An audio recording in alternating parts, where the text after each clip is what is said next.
அந்த சொர்க்கத்துக்கு கொண்டு போகிற ஒரே வழி இயேசு மாத்திரமே. இந்த இயேசுவை நம்பினாதான் அந்த சொர்க்கத்துக்குள்ள போக முடியும்.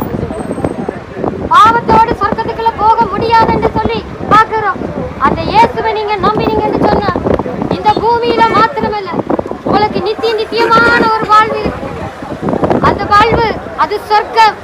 அது பாவத்தோடு போக முடியாது.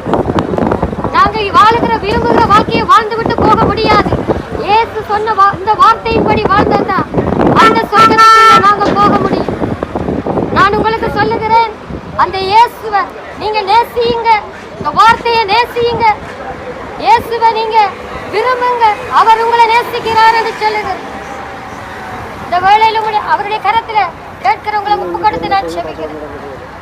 உங்களை நேசிக்கிற பிதாவே, இயேசுவின் நாமத்தினால தகப்பனே, இந்த இடத்துல யாரெல்லாம் கேட்டார்களோ தகப்பனே, உங்களுடைய கரம் அவர்களோடு பேச வேண்டும்.